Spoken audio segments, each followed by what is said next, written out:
ছবির মতো সুন্দর শহর ভেনিস।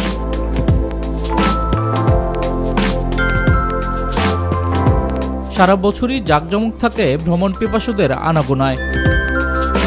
ছোট ছোট অনেক খাল, কিনারায় থাকা পুরনো ভবন শহরের সৌন্দর্যে যোগ দেন বাড়তি মাত্রা। শহরের বাসিন্দাদের একমাত্র বাহন নৌকা। তবে প্রাকৃতিক সৌন্দর্যের শহরটি ক্রমেই তলিয়ে যাচ্ছে পানিতে। অতিরিক্ত পর্যটন শিল্প হুমকির মুখে ফেলেছে ভেনিসকে। মাত্র ১১৫ বর্গমিটার আয়তনের শহরটিতে বিপুল সংখ্যক পর্যটকদের সামাল দিতে রীতিমতো হিমশিম খেতে হয় স্থানীয় প্রশাসনকে। ২০১৯ সালে ১,৩০ লাখেরও বেশি পর্যটনের সংখ্যা লিপিবদ্ধ করে কর্তৃপক্ষ। এর সংখ্যা ক্রমশই বাড়বে বলে আশঙ্কা তাদের। অতিরিক্ত পর্যটকদের চাপ আর শহরটির উপর এর ক্ষতিকর প্রভাব কমাতে চিন্তিত নগরবাসী সহ স্থানীয় কর্তৃপক্ষ।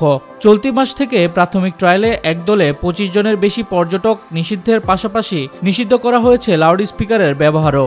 নতুন নিয়মে কিছুটা স্বস্তির নিঃশ্বাস নিচ্ছেন ভেনিসের বাসিন্দারা।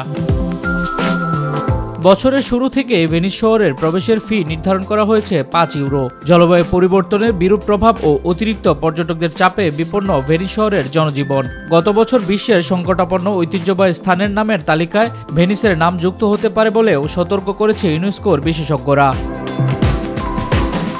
শামস তাবরিজ উচ্ছ্বাস, মাই টিভি নিউজ ডেস্ক।